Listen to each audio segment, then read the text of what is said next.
From the New York City area, welcome to the Badass Counseling Show, where the master badass himself, Sven takes you deep and gives balm for the soul, baby.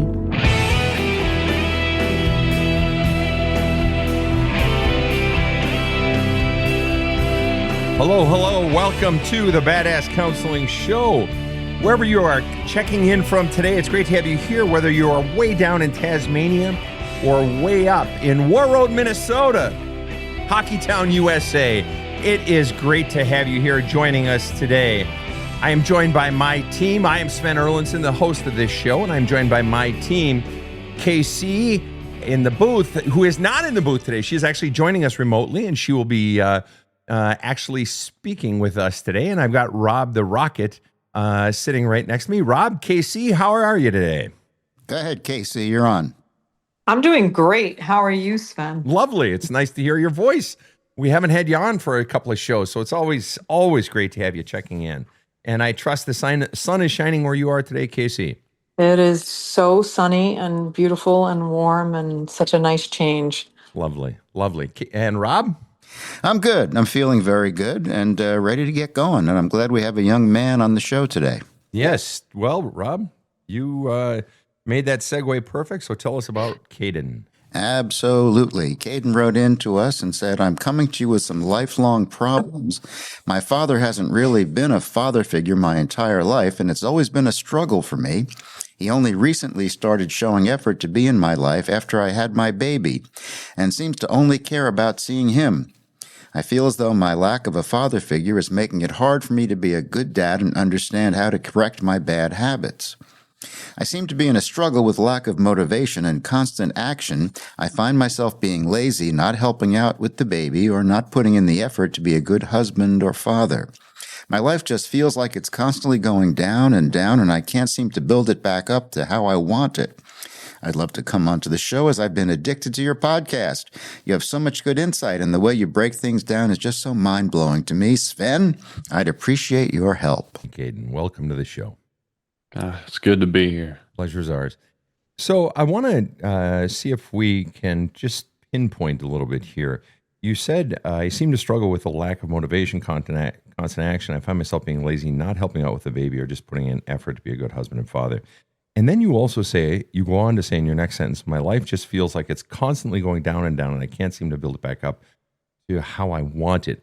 You almost seem to be drawing a distinction in your description between father / husband duties, which is almost two separate things. And then a third thing, you're almost seem to be saying, and I want you to draw a distinction if there is one, and if there isn't one, say so. Yeah. But then also just sort of your life in general. So are you saying then that in all three areas of your life, so husband duties, and not just duties, but joys and duties, baby responsibilities and joys, and then also your life, your career, your friendships, your hobbies, whatever it is everything going down? I think in a broad spectrum, everything is going down, just in different ways in my life. Okay. And so then it seems that we're expanding from just this being about a child and dad's impact on you being a father, because now we're seeing expansion outward from just the baby stuff. Let me ask you, when did you first begin to notice the decline, even in other ways? And I'm going to call it a decline, may not be the best word. When did you first start to notice a decline in your life in terms of energy, motivation, etc., in any aspect of your life, whether it's parenting, husbanding, career, anything, energy, anything? 5 or 6, that probably about 8 months ago, I'd say. 8 months ago, okay. And how long ago was your child born? 7 months ago. Okay. You're looking back now, and so why 8 months ago? What happened 8 months ago that you noticed, either then or now? I don't think anything particular happened, but I started to notice myself feeling less and less withdrawn from my wife. Less withdrawn or more withdrawn? More withdrawn, sorry. Right. Okay. And just a lack of Me personally, I'm an upbeat guy. I love doing stuff, and yeah, like I said, about 8 months ago, I guess I started noticing it just started to go away. Okay, so you started to notice it 8 months ago, um, and then you said, and it started to go away. Let me just for clarification's sake, did it Yeah. start to go away 8 months ago, or you first started to notice it 8 months ago? Because sometimes, like I've had an elbow problem, I had an elbow problem for a while, and I didn't really notice it until I realized, shit, it's been going on now for 2 months. Because Yeah. I just sort of tuned that shit out, as a former athlete or whatever. So that's when you first sort of, it registered 8 months ago, or that's the first time it happened, that beginning to withdraw? I think that's when it first happened, Fair, but fair. also when I noticed it. That's fair. Okay, you're tuned in. And so then that would clearly be obviously before the child was born. Child was born 7 months ago. Yeah. So then, for clarity's sake, why did it happen before the child was born? Because in your paragraph, you seem to you're implying, well, it came with the baby. Why did the beginning of the withdrawal from your wife happen before the child was born? I think it was just the environment that I was in. We had gotten together and I moved in with her and her mom and her father. And that kind of put a strain on me. They're kind of weird about things and kind of controlling over her. So it was hard for me to engage with her in a relationship aspect where her main opinion are her parents. I see. Her main opinion is her parents' opinion. Is that what you said? Yes, yeah. And it put a strain on her. And what was the impact of she's feeling strained, and how did that then impact from where you sit, the relationship between the two of you?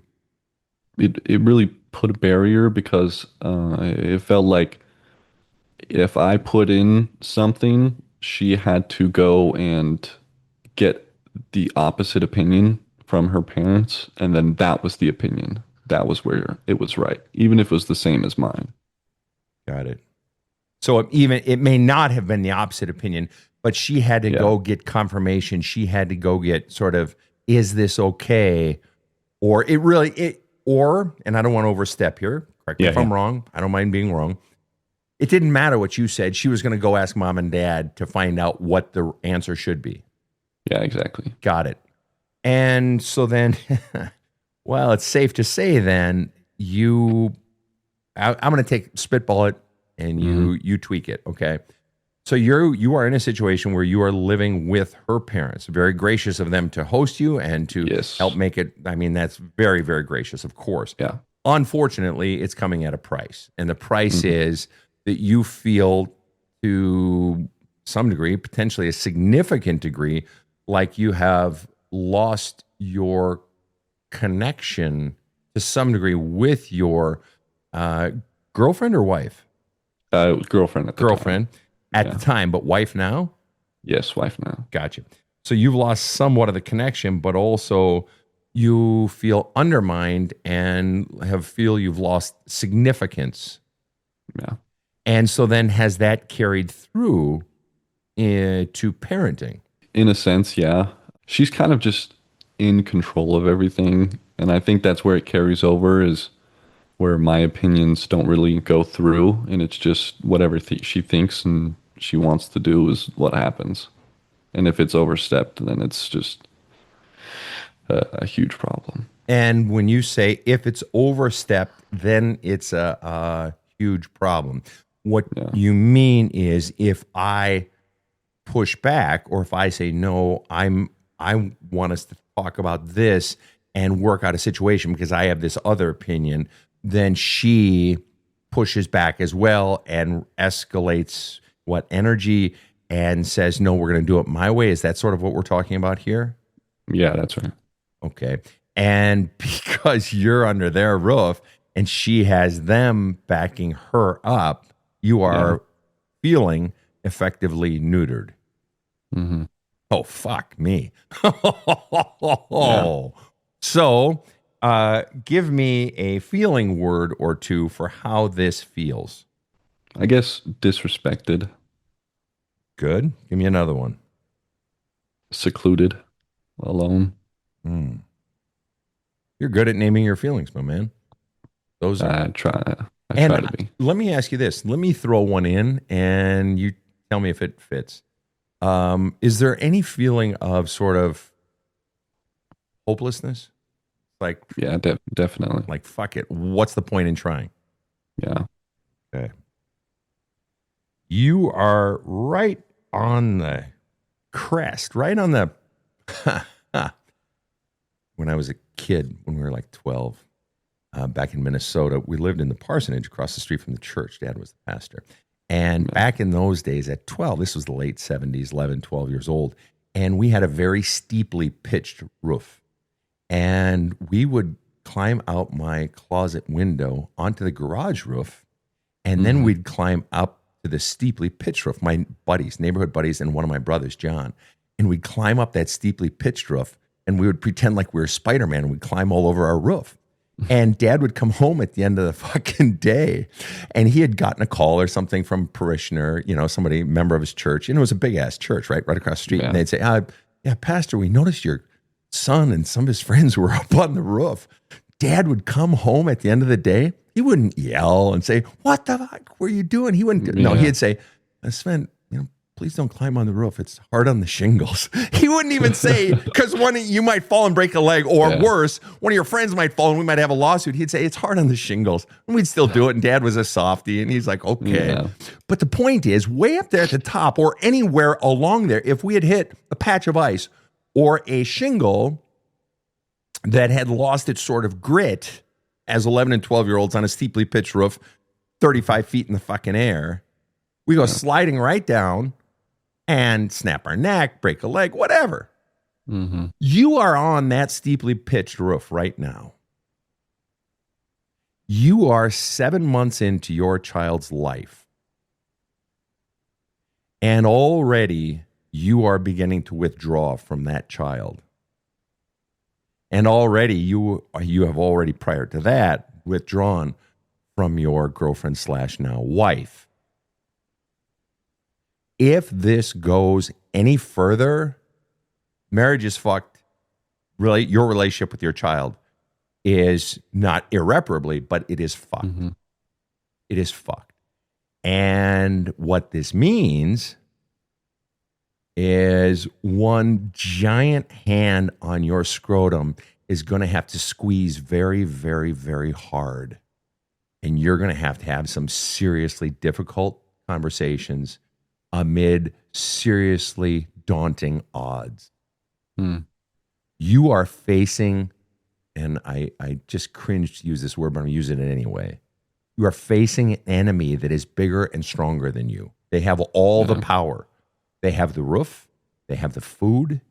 They have you being taken care of. Plus, they have 3 voices to 1. Yeah. Now, I'm sure they're lovely people. So I don't mean to characterize them as the enemy, but that's how it feels. And the fact that you haven't stood up and been heard, you may have stood up, you may have spoken your voice, but the fact that you haven't been heard, the fact that there hasn't been a change of the course of action says that those voices are very intimidating for you. And they would be for me too. I'm not even fucking going to try to pretend. But you have no choice. Well, you do. And the choice, you have a few choices. 1, continue to withdraw. 2, and we'll get into the rest of this shit in a minute, but continue to withdraw. And that doesn't end well, because you'll just you'll say, fuck this shit, and you'll leave. And then you'll be potentially a distant dad, or you'll be a weekend dad or something like that. And you can still have build a relationship with your child from there. But it's a goddamn shame to beginning your child's and your relationship with your wife that way, when in fact you have some measure of control over the situation. It's just scary as fuck. Yeah. So let me ask you. So that's one choice. The other choice is to walk away right now. The third choice is to stand up and not back down. Because the simple fact of the matter, and this is fact, this is immutable fact. You are the father of that child. And whether anyone else likes it or not, that child needs you just as much as that child needs his or her mother. You are just as important to that child as the mother is. You and your wife are the two single most important people in that child's life. And it's not even have a right to that child. Sure, that's true. But it's even more important than that. That child has a right to you. And yeah, you do have a responsibility, but it's that and you have a right. And it's not even about your rights. It's just like, this child fucking needs you. And unfortunately, and I'm not trying to be a dick here, but you're a snot-nosed kid, man. I mean, you are young, and to have to face these fucking odds right away, right out of the fucking gate. Oh, man. Brother, I feel so bad for you. Let me ask you, how old are you, Kaden? I'm 22. Guess how old I was when I had my first child? 23. So I get it, man. I get it. You guys got pregnant then when you were 21? Yeah. 21. And how old is she? She is almost 21. Wow. You know what the great part is, though? Great part is you get to be my age. You'll have fucking grandkids, man. It's fucking awesome. Okay. So anyway, what the fuck does any of this have to do with your dad, though?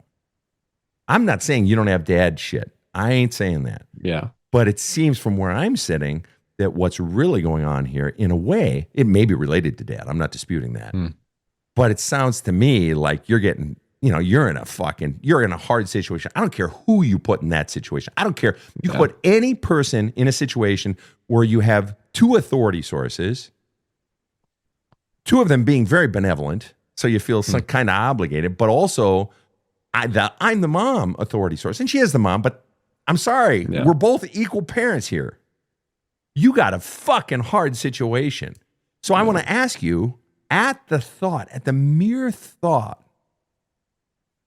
of standing up to them, and not in a roar, but in a calm conversation, but not backing down. At the mere thought of that, at my mention of that, what are the feeling words that rise up in you? Nervous, I'd say, is one of them. Hell yeah.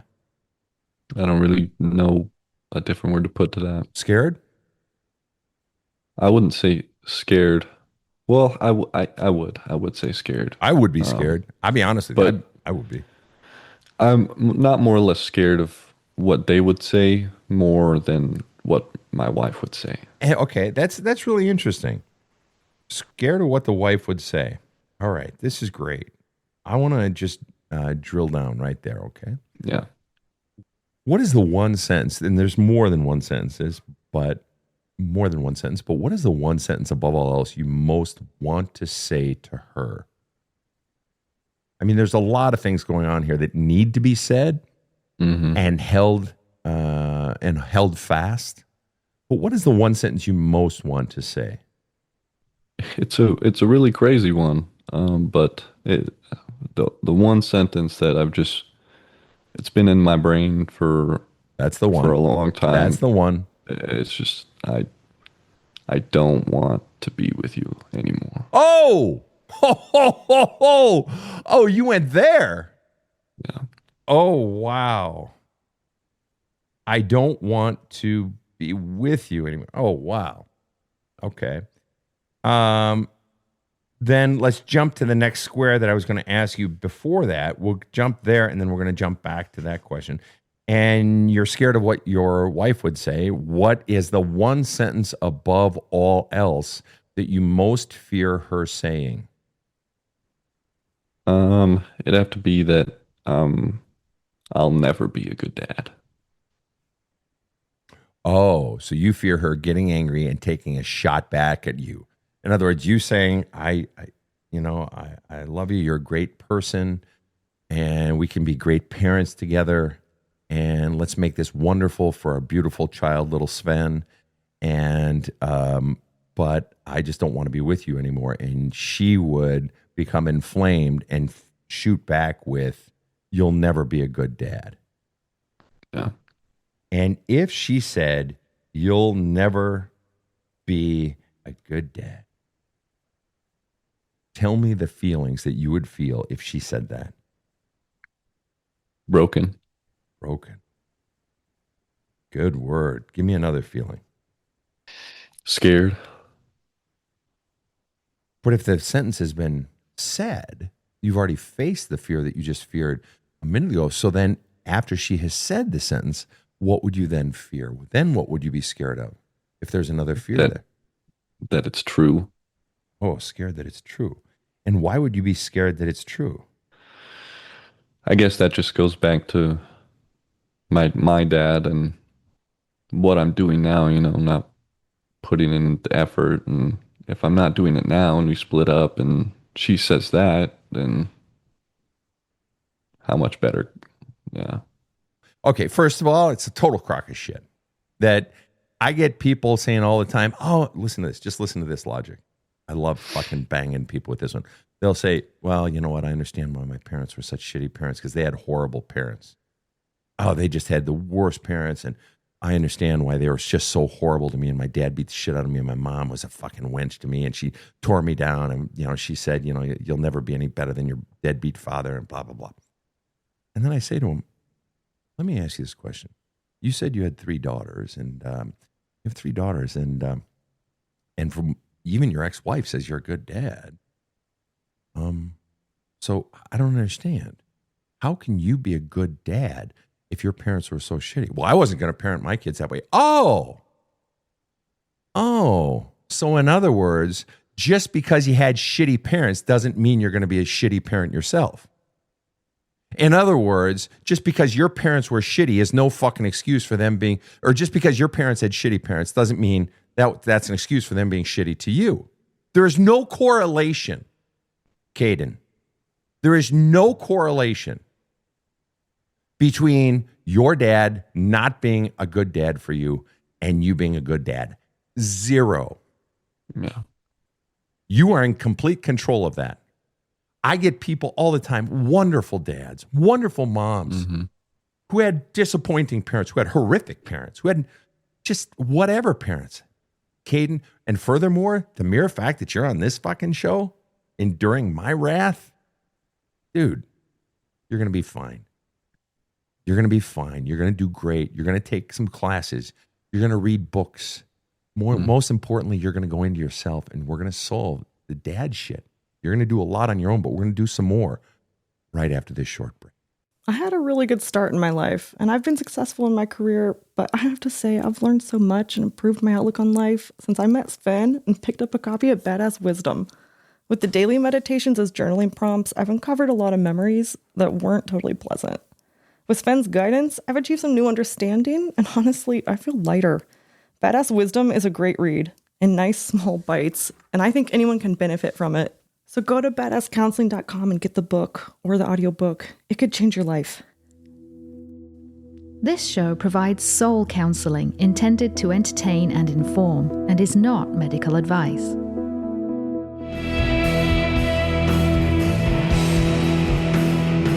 Now, back to the badass. We are back with Kaden. Kaden, I want to backtrack a couple of squares on the board. You had said the thing you most want to say to your wife is, I don't want to be with you anymore. Why? What's the biggest reason above all else? It's been really weird. We've been going strong, going good, but there's just it's me. I don't want to have to try to endure or put forth and heal somebody else. And I don't want to have to be undermined and taken control of without my own input or opinions. I don't want to have to put forth effort and heal somebody else, and I don't want to be controlled by someone else. Did I hear you correctly? Yeah. Okay. First of all, I completely understand that. And both of those are legitimate reasons. for ending a relationship. Both those are legitimate reasons for saying, suck it, I'm out of here. Okay. However, you being controlled by someone implies that you are passive.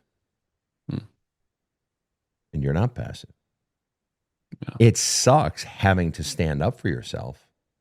And it would be nice to have a relationship where there's just flow, where you're not having to stand up for yourself. But you are choosing to abdicate your power to someone else. And I acknowledge from the beginning, dude, you're in a hard situation right now. Yeah. And it is reasonable to assume, well, maybe I shouldn't. Let me ask you this. If you had a different living situation, if the two of you could have support yourselves financially, which at 22 in this economy right now, fucking hard, man. And I get it. But if you two were able to support yourselves, might the relationship be different? Well, actually, we are. Oh, no shit. Yeah. For about 5 months. Wait, what? I thought you were living with her parents. You are. But we did. You did? Oh, but you're not presently. No. Little wrinkle there. Gotcha. Sorry. So you are supporting yourselves. So are you both working or what? Or just you or just her or what? No. At first it was both of us. But some weird stuff happened with the caretaker, and so she decided to be a stay-at-home. Interesting So word it's just choice. me. She decided? We kind of both agreed. Okay. And so you are supporting the family. Yeah. Wow. Dude, I kind of got to tell you on that one, 22 fucking years old, and you are supporting a wife and a child in this fucking economy. Dude, fucking hats off to you. And I mean that with mad respect. That is impressive. Thank you. That is fucking impressive. Okay. So you are out of mom and dad's house. So that pressure of that is off. Okay. So the two of you are young kids, and no disrespect in saying that, but when you get old, it's just everybody's. I got a 34-year-old son, and he's somewhat still a kid. So anyway, so you're both trying to figure it out and so on and so forth. And you said, I don't want to have to put forth effort and heal someone, and I don't want to be controlled. Okay. Let me ask you, why don't you want to stand up and say, well, wait. Let me ask you, how is she controlling you? I don't think she's really controlling me well, it's iffy, you know. She moved down to my hometown with me because it was cheaper. But she doesn't have anybody here. Yeah. And so whenever I try to hang out with my family or my friends, she gets really sad and up forth about how she doesn't have anybody and that I should be there with her. Why does she not go with you to hang with your family? Just out of curiosity. I'd like to say it's because she doesn't like to be out forth and interactive. She'd rather be at home. But wait a minute. If it were her family or her friends, would she be more out forth and interactive? I would think so. Right. So it's not that she doesn't like to be out forth and interactive. She just probably doesn't know your family and people as well as other people that she knows and so forth, right? Yeah. So the feeling controlled is when she is expressing a desire. She's feeling sad because she's alone. When you go to be with your family, you naturally want to be with your family. Totally understandable. Yeah. But she feels sad and alone. Do you want to know why? Because you remember how you said you feel when you were living with her family and, she would go to her family, her parents, and, go for advice and so forth. And you said you felt secluded and alone. I guarantee that is exactly how she feels. Yeah. She knows no one where you are right now, or almost no one. you are her only connection to life itself outside of her child. And so when you leave her, while I have no doubt it feels like control because you're not getting to do what you want, she is likely, and I'm not saying either one of you is right or wrong. I'm saying your feelings are legit and her feelings, she is feeling sad and isolated and alone. She has nobody. Yeah. And so to some degree, the life situation setting that you guys have set up is set up to some degree for two young people to struggle. Not to fail necessarily, but to struggle. Okay. You went on to say, I don't want to have to put forth and heal somebody else. Okay. Let me ask you a really hard question now. Are you putting forth to heal yourself? I think that I'm starting to try to. Good man. Good man. Okay. And sometimes that alone makes a huge difference. Makes a huge difference. And in a way, you can't heal her. You're right. That's not her job. But healing myself can have a big impact on a situation. And sometimes we can end up leading by example. Now, if you want to get out of this relationship, get the fuck out. It's your life. And now your child's life. Son or daughter, by the way? Son. Son, little Sven, right. So you've got 2 lives to think about now for sure, but 3, because technically you are married. But if you feel the need to get out, then you do that. But in a way, I'm going to be devil's advocate here. And that is, in a way, you haven't given this relationship a chance based on your new healed self. So let's just set aside, it's not your responsibility to heal her. People who listen to my show who are 55 and been married, they got married when they were 22 and they've been married for 33 years. They say the exact same thing. I can't heal my wife. I can't heal my husband. And they don't want to heal, and so they walk away. Now, that would be an extraordinarily long time to fucking wait to have that fucking realization. And they're probably saying, geez, I wish I would have learned sooner. But in fairness, you can heal yourself first. And in a way, okay, now I'm really going to be a dick, but lovingly. Okay, so I'm going to say this with a hug. Okay, you kind of set her up to fucking fail by taking her to your hometown where she has no fucking friends. So if you get, that's a big get for you. That's a big win, not win like win-loss, but that's a big win for you. So what does she get out of it for her own sanity? Because a baby doesn't contribute to sanity. A baby isn't a win. That's a responsibility for 2 people. That's not she can't rely on the child to get her own personal needs met. So what does she get out of this equation to get her personal needs met? Yeah. Well, I think that there really isn't much. But when we did move out here, she wanted a scapegoat because of how controlling her parents are. It was really hard for her to come out here. I'll bet it was. And that's compassionate of you to see that, by the way. Go ahead, finish. Yeah. But I lost Go ahead. No. She wanted the scapegoat. So she was angry. She was upset. She was alone. She was sad. She was isolated. She was afraid, and she turned on you. Is that where you're going, or where are you going with this? I guess so. I think it would be like confusing, that she wanted a scapegoat, but now that she's here, it's hard for her to be away from everything that she's known. Of course it is. Of course it is.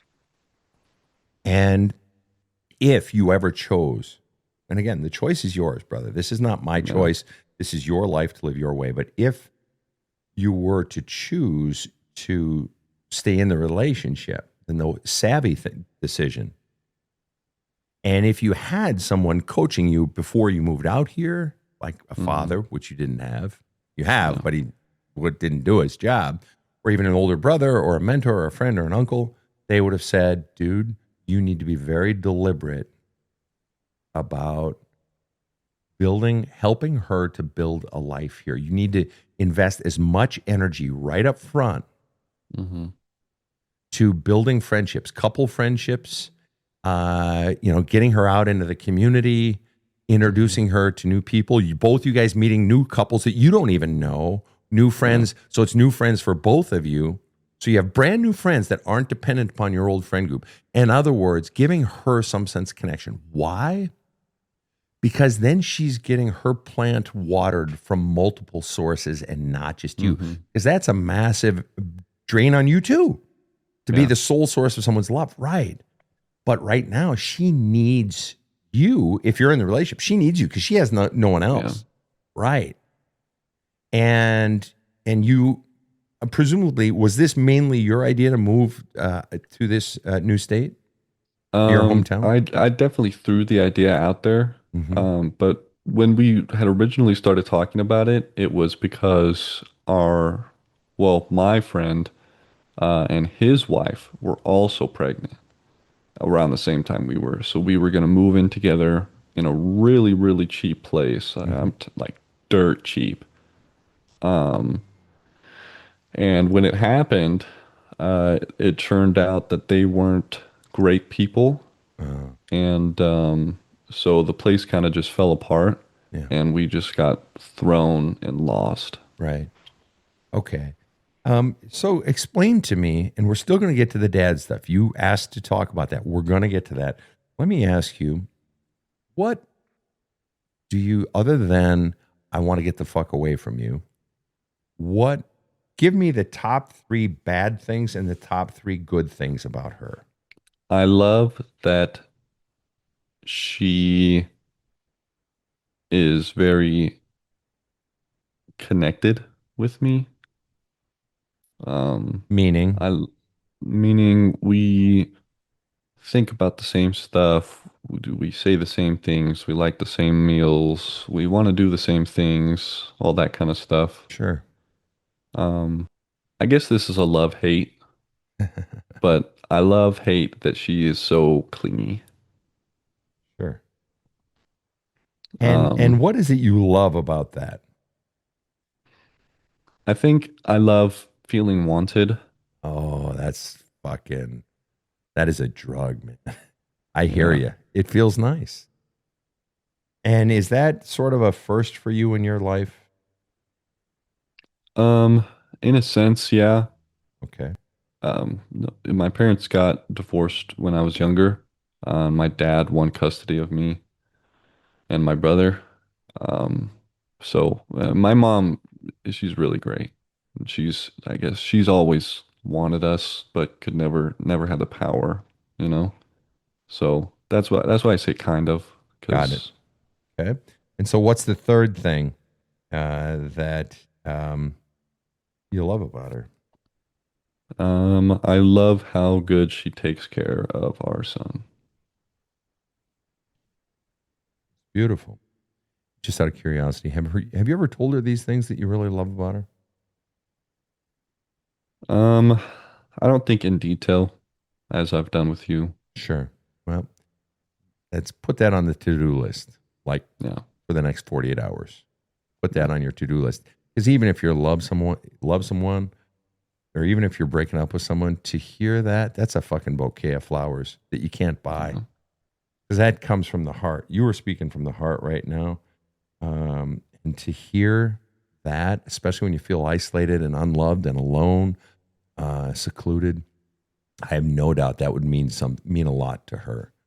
And see, the thing is, when we have, let's say, employees in a company, okay, or when we're dealing with subordinates, back when I was in the military or as a pastor, or even when we're in a relationship, you think of something, just a little sandwich approach. The good is a piece of bread. The bad is the piece of meat. And then another piece of bread is another good. That if you're constantly sort of giving people, encouraging them and telling them what you like or what you appreciate or when they did something good, then if you occasionally give them a piece of meat, like, hey, I'm feeling controlled and I want us to talk about this. I really want us to make the parenting, both of us working together. Then that piece of meat that might otherwise be hard to hear, it comes within a context of them already knowing they are appreciated and that they are seen and that they are valued. And I tell you what, when somebody values me, I am far more likely to trust them and listen to them and not get butthurt, because I get butthurt easily. Right. Okay. Anyway, okay. So those are the three things you love. What are the three things you hate the very most about her? I think the biggest thing is that our love language is so different, Okay. polar opposite. Yeah. Right. And what do you mean by that? What are they? Well, she's a very affirmative person, and I'm a very physical person. And just As so in, I'm clear, she likes you're talking about how you receive love. She likes to receive love through affirmation, through verbally, I'm assuming you mean. yeah, Oh, hey, so I think hit on it goes- something when I fucking said, Yes, say that yes. shit. Okay. For she's affirmative and you're physical. So you like affection. Go ahead. You were going to follow that up. It goes both ways though. She likes giving and receiving affirmative, and I like giving and receiving physical. Fair enough. What's your second way that you like to give and receive love? I like to give affirmations. Oh, I think it's just hard to do, I'd say. why is it hard? If that's your second one, you didn't pick gifts as second. You picked that one as second. So it can't be as hard as some of the other ones. But why is it hard for you to give affirmations? I think it's just because we've been struggling so much. Oh, that so it's wait. So hard. you're not saying it's hard to give affirmations in general. You just mean to her presently. Yeah. Because you've been struggling. Right. No, I get that. That makes sense. And what would you say is her second love language? Gift giving. Oh, you know what? And a lot of people poo-poo that, but some people have a gift for that, man. And the right gift can mean a lot. Can it, Rob? Yeah, Rob's nodding his head. Yeah. Okay, so that's one thing you hate about her is that you guys have different love languages, but that's not really something that's wrong with her. That's sort of where the two of you just sort of, to some degree, disconnect. Although you're not totally off because the affirmations, but basically the part that you wish there were more of were more of the happy humping and hugging and kissing. Is that what you're saying? Yeah. Well, I guess it's weird, but not more or less the like that kind of stuff, but like holding hands and hugs and tickling. I think that's cute. She hates it. Fair. And Just do you want to be little able to stuff. tickle her or you want to be tickled, just for the record? Um, I think it's contradicting to be tickled. And I'd be like, oh, no, no. But it would bring joy, you know? Wait a minute. It's contradicting. I clear it up for me. So do you like to be tickled? But if you could have one or the other, which would you pick? I would pick to be. To be tickled. Nothing wrong with that. Yeah. But she doesn't like to be tickled. So that's an easy divide to bridge right there. Okay. So the holding hands and the physical affection. I got a pro tip for you here, buddy. Pro tip. For a lot of women, physical affection is the result of emotional connection. Yeah. And a lot of times that flower will open right up. And for a lot of guys too, actually. For a lot of guys, when they feel more physically connected, but for a lot of women, they will open up more physically when they feel they can trust you emotionally, that they feel that they are supported and loved emotionally. Yeah. Yeah, that's kind of a big one. So I wouldn't be surprised. And don't look for a one-to-one correlation. Wait a minute, I complimented you. Now bend over. No, it's not like that. Okay, and that's a bit crass. But my girlfriend would fucking have a knife to my throat if she knew I said that. But that the more you genuinely find the good in her without any expectation of anything in return, but just genuinely start focusing on the good, the more she'll feel appreciated and feel loved. And then there's a desire to let down my guard in all ways. Anyway, so second thing you just fucking hate about her or you don't like or makes you want to run away. Probably just the controlling. Controlling. She kind of just has control of our boy. Boy. Okay. Control of parenting. Right. And the truth is, that sucks. Yeah. Yeah. But also, she has nothing else. Yeah. From the way you're describing, she has nothing else in her life. And God damn it, I'm going to piss all around this child because this is my fucking territory. Back the fuck off. You brought me here.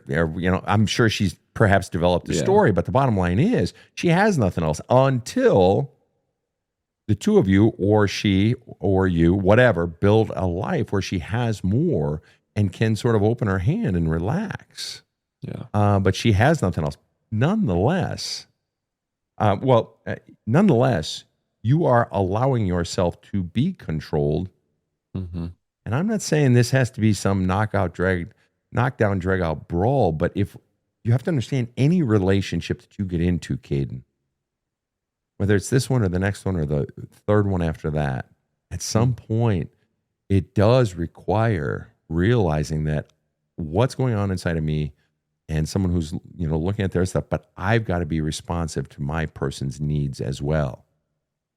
And it's a hard learning process. And the fact that you are doing the things you're already doing at 22, it's actually really impressive. And to her credit too, being a mom at 21, fuck me. I mean, that's just hard.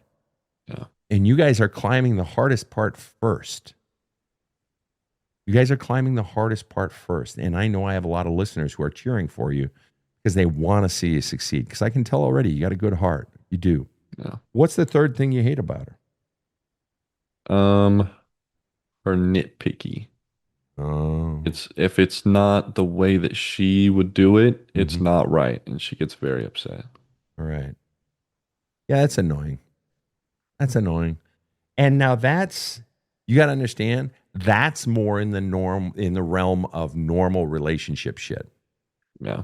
You're going to get that. In any relationship, there's going to be 3 or 4 things where you want to fucking, throw your partner under a bus, right? Take them for a long walk on a short pier, right? That sort of thing. And that's one of those things. But, in the controlling, at some point you have to stand up and you guys got to begin to have serious conversations where you're not, because it's not her child. This is not a either or, but also this situation is set up for her to fail. Yeah. It is. And the thing you got to think about is what happens if you do leave her? So let's just say you do. And I'm not trying to talk you out of it. We're just looking at all the scenarios so that you can make an informed decision. And not that you're in any rush to make a decision. But if you do, let's say you get a divorce tomorrow. Okay. You get a divorce tomorrow, then what? She moves back to another state. She may not even be able to legally do that. Yeah. Right. So now she's stuck here anyway. She's got to build a life. Now she's potentially even more embittered towards you. Yeah. And now potentially, you still got to work out a life with her. You have no choice. And now it's a co-parenting situation, which can be worked out, and you can still be, a good father and so forth, and interactive in your child's life. Yeah. But what I'm hearing here is, I'm not hearing a significant. Let me ask you this then. The love languages thing is not uncommon in relationships, and what you've described is not a love language divide that can't be sorted out. It's really not, because what I would want to ask her if I were in counseling with her is, in your past relationships, I assume she's had 1 or 2, high school or whatever. No. Okay. None. And fair enough. That's fair. I would, in counseling with her, I'd ask her, does the idea of holding hands with somebody, with a boyfriend or a husband, with a man, even if it weren't with Kaden, if you were ever in a relationship in the future, does the idea of holding hands sound nice to you? Yep. And I'm willing to bet the answer is probably yes. And the only reason I'm willing to bet that is because a lot of people do. It's a reasonable bet. If Vegas were giving me odds, I would take the bet. Right. And so it could be that part of what she is doing now is a natural response, a normal response. I'm not saying it's good or helpful, but it could be that it's a normal response to her feeling isolated, to her maybe even being very fucking mad at you for, you dragged me here. Now I'm stuck. I don't know anybody. I have no fucking life. I get sad when you leave. You leave me here alone so you can go off and have fun, and then you're gone for work, and I'm stuck with the baby, even though I love my baby. She has no fucking life. And she made me mad at you. And so, no, I'm not going to fucking touch you. I don't want to fucking lay with you or hold your hand or tickle. That's the last thing I want to do, because that's an intimate act. That's a closeness that I like you. And I don't like you right now. So she may be feeling the same thing, but she has no choice. You're her lifeline. Let me ask you, what are you feeling right now? Understanding of the situation that we were in. Fair. Now, let me ask you, Dad, how do you think in this understanding of the situation that you're in, how do you think the dad piece plays into the equation? I think I just have it in my brain that because I've had no real understanding of what a dad is, that I can't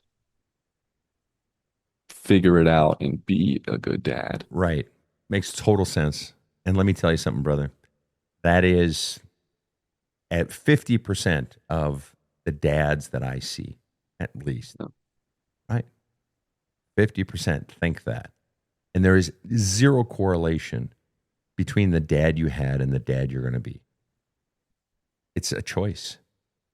It's a choice. And I swear to you, if you do the work, even a mild amount or especially a moderate amount of the work of my books and the show and so forth, and I know you follow the show, you said so in your write-up. If you're doing some of the work and the journaling and going into it, you're already going to be a great dad. Okay. And so let me ask you this then. What, as you see it, from where you sit at 22, and 22-year-old people nowadays are pretty fucking smart people. Okay. What do you see? And there's no right or wrong answer here. You can say whatever the fuck you want. What do you see as the top 3 things from where you sit? No right or wrong answer whatsoever. Mm-hmm. Top 3 things that make a great dad. I think joy, like in a sense of like playfulness and engagement in the relationship and with your son or your whomever. The other would be daughter, right? Yeah. Son or Yeah. platypus. Okay. Something. Right. Okay.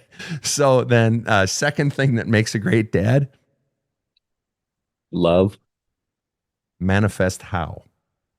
support, and I guess that falls back to engagement. And third thing for being a solid dad. Also being a good husband. And what is the single biggest thing that goes into being a good husband? For me, I'd say it'd be communication and team building. Okay. What do you do for a living, Kaden? A mechanic. No shit. Yeah. Auto mechanic? Not auto, no. Motorcycle? Just or what? like 2 strokes, 4 strokes. No kidding. Little things. Wow. Yeah. I can't do that. That's actually impressive. So playfulness and engagement, the 3 things that make a great dad. Joy, you said joy. Playfulness and engagement. Those create a sense of warmth in the home. Yeah. There's been research that's been done that warmth is the single biggest indicator for a child of growing up in a stable home, happy home. Warmth. And the first fucking word out of your pie hole was joy. I love that. I love that. Bingo. Didn't need your dad for that one. 2, you said love.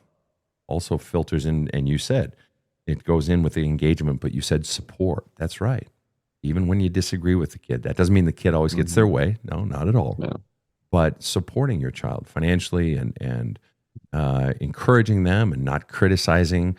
You can disagree, but that's different from criticizing. Absolutely. I love that. Joy, love. And the last thing you said was good husband.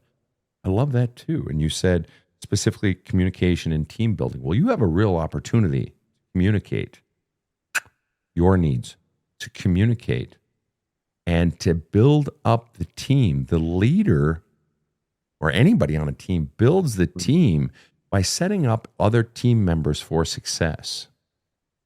Now, I'm the primary host of this show, but this show doesn't exist without Rob. Rob runs the nuts and bolts of this show. This show doesn't exist without Casey. She is the creative force of this show. It was all her idea. I have to set them up for success, just as they have to set me up for success. I come to the studio, it is ready to go. I sit down, I read the bios if I haven't read them already because of my assistant has gotten it to me. We're each setting each other up. You have to set her up for success. Yeah. Even if you leave her, in all likelihood, the way it's set up now, you're going to have to set her up for success, potentially financially, but also you want to be an encouraging parent, even if she's not back. Why? Because as you said it, by setting up team building, you're going to have to do that as a co-parent. Yeah. You're going to have to set her up for success, even if she doesn't do it in return. Why? Because it's good for little Sven, your kid. Right.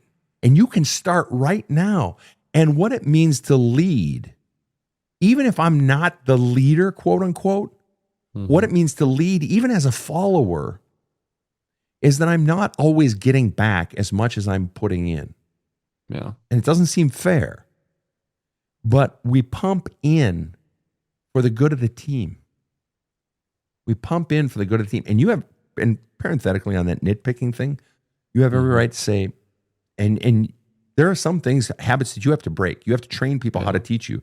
It's not okay to nitpick me. Please don't nitpick me. And you may have to do it 1,000 times. And things like being controlled, you have every right to shut that down. Yeah. And you have to stand up for yourself, but it has to be communicative. And once it devolves into the yelling or whatever, or the putting each other down, just get out. Just get out and even say to her, I'm not leaving you. I'm going to come back after I cool down, but nothing is being served by our elevated energy. I used to have to get out. My ex would block the door. It's like, you can't do that. You can't block the door. And I'd have to sneak by because if I would even touch her, I'm a big man.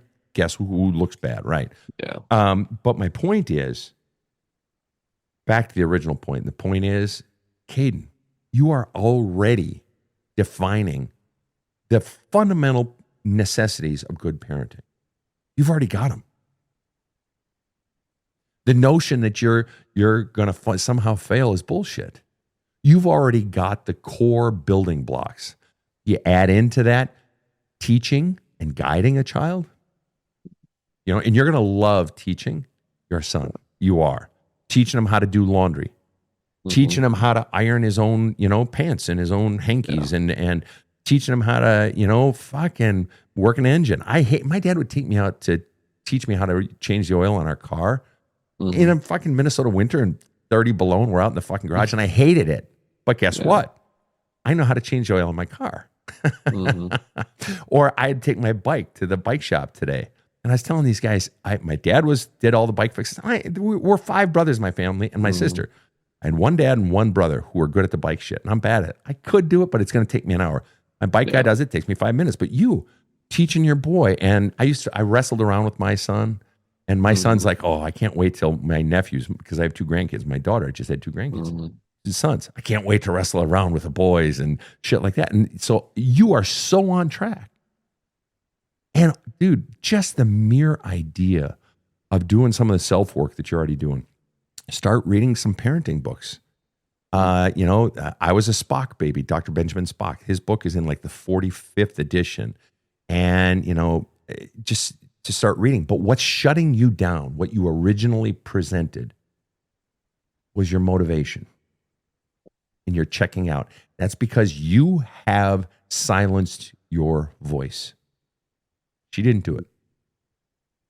She is a strong force and you respect her, but you also fear her.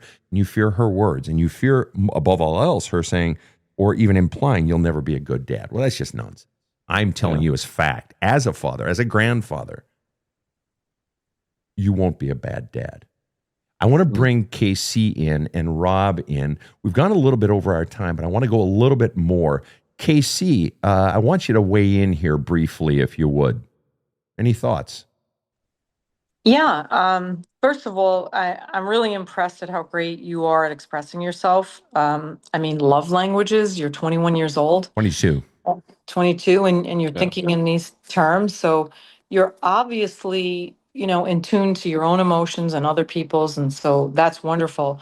But I'm going to just say this because with all the talking that Sven just did with you, I just got the impression from the very beginning that this is not a problem with you or with her. Mhm. It's you don't want to be in this relationship. You have checked out of this relationship. And so I think, am I right there or Yeah. am I wrong? I think you're done. Um, but I think what Sven was trying to tell you is that the stuff that you're going through is very normal stuff. It can be fixed probably if Yeah. both parties are willing to fix it. And I think you definitely need help fixing it. Like, I know you guys are young, but you should probably be in some kind of couples counseling or Yeah. counseling before that. If you have insurance generally will cover some stuff like that. Mhm. I welcome you both back onto the show. We can do, her separately and then we could take you guys together. Yeah. But I think you've really checked out of the relationship, and emotionally, I don't know if you're in a place where you could come back from that. But you need to consider some things that I didn't hear you talk about right now. And that is that if you decide to separate from her, you're either going to have to move to where she's going to be moving back to because she's not going to keep your son in your state. She's going to bring Yeah. him home.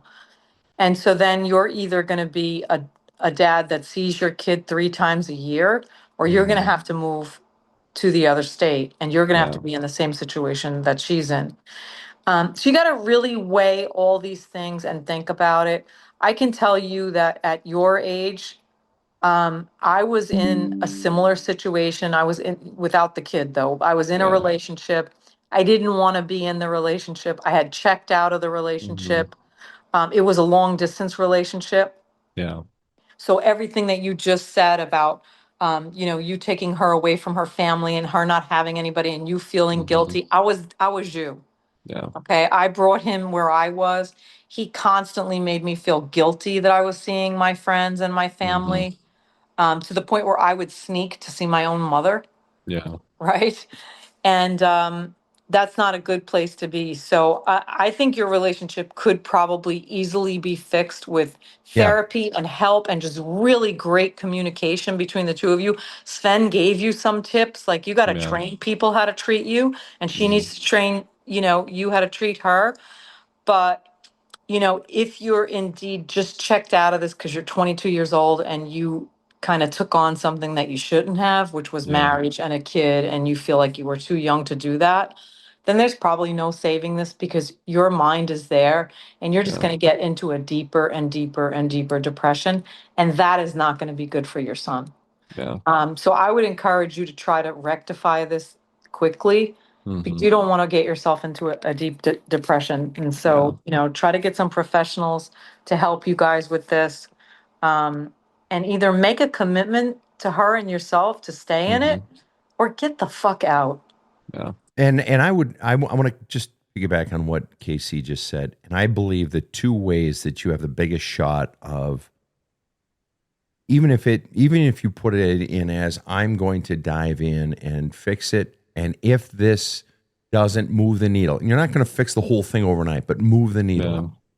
I think the two biggest things that you can do really to have an impact, and it's not I'm going to do it for 2 weeks and see how it goes. Mhm. One, dive into your own shit, dude, Yeah. because nothing is going to lighten your load. There is no burden inside of you greater than your own past. I'm sorry, this girl, for as hard as this relationship is, it is a manifestation of your past. You get your past Yeah. out of you, and I fucking guarantee. And do you have a copy of Love Cup? I don't. I haven't been able to get one. We're going to fucking send you one. All right. So I want you to reach out to my assistant Kate on the website. We're going to send you one. Okay? We're going to send you one. Is that okay? Okay. Yeah. And I want you to dive into that fucker. I want you to dive in. And so one, do that. Just dive in, because that's weighing you down far more than this girl. And this girl, she sounds lovely, the things you're talking about. You guys actually do have a connection. But the second biggest thing, if you can begin, not if you can begin to lead in terms of, I brought her here as a decent guy. I owe it to her to help.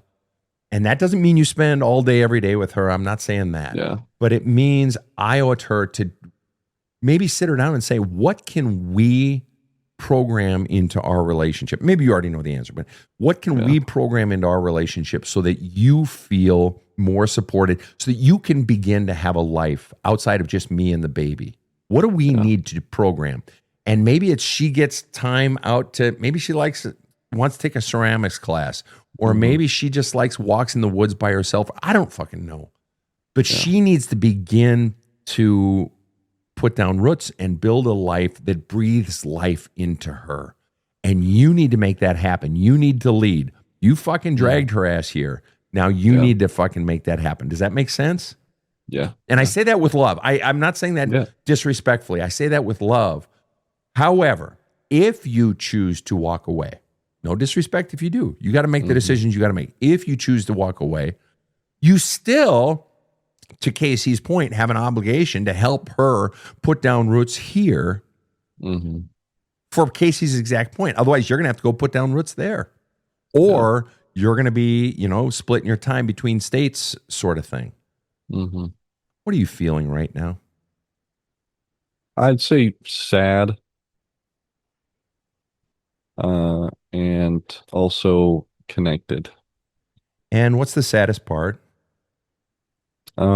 Just finally realizing that it's more or less the feelings that I'm feeling are coming from what we've done and decided. Yeah. And why does that make you sad, though? Just because it could have been better if we had made different decisions. I mean, yeah, but I think the main majority of that feeling comes from myself being so why are you doing the things that you're doing? And now I'm seeing it as, well, I've done this. And that's the beginning of wisdom, and that's the beginning of compassion. Right. So it's good. It's good though. It's okay. And let me ask you, does that take you into, now I'm going to beat the shit out of myself and it's all my fault and now I'm a fuck up? No, Good. I think it more or less takes me into, I need to figure out how I'm going to engage in this and build it up. Good man. I like that.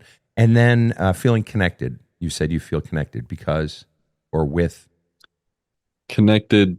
It also goes with that sadness. I'm feeling connected with everything that's going on and everything that's happened and what I've done and what we're doing, and connected in, I can understand how I can help myself in being a good husband and father. Beautiful. Motherfucker. I love that.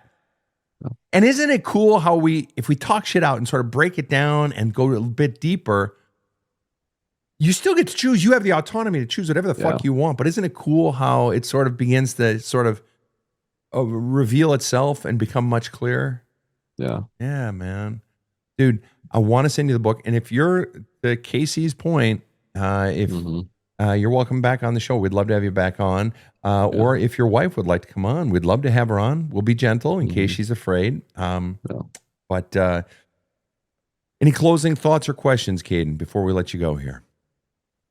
No, I just want to say thank you so much. And it's really been an honor to talk to you guys and help me understand what is going on. You have no idea how many of my listeners are saying, God, I wish I would have done this shit when I was Caden's age. You have no idea. You cannot even begin to imagine how many people are jealous of you doing this work seriously. I'm one of them. There it is. at 22. And I know Rob's given a big echo on that as well. And then the other thing, Kaden, go and apply for a library card at your local library, and just go get a simple parenting book, and just start there. Anyone, just go through the parenting books, and you don't even have to buy it. Just look at them, or even the husbanding book. Go in the self-help aisle. The couple, yeah. Rob, any final thoughts? Yeah, I would only add that although I don't know which way this is going to go and what choices Kaden will make now, that at his age, with a child that's growing up, if he doesn't give it a real chance right now, at least try, I think he'll certainly regret that later. Words of wisdom. Words of wisdom. Well, I tell you, Kaden, we all got a bit of a real love relationship for you here, man. We love you, and we're all feeling it. And we love your heart, and you're going to be a great dad. You already are a great dad. And the other stuff, and the more you do the work on yourself, the more those doubts and all the dad bullshit and mom bullshit, it all come out of you. Thank you so much for coming on the show. Yeah, thank you for having me, truly. Pleasure was ours. And on behalf of my team, I thank you. And to my team, thank you, Rob. Thank you, KC. To all of you listening, what a great show. Please tune in again for the Badass Counseling Show. Have a kick-ass day. The Badass Counseling Show is strictly copyrighted. No copies may be made without the express written consent of the Badass Counseling Show, LLC. The Badass Counseling Show is produced by Karen Camparelli and Robert H. Friedman. Executive producer Sven Erlandson. Original music by two-time Emmy Award-winning composer Trevor Morris. Have a kick-ass day.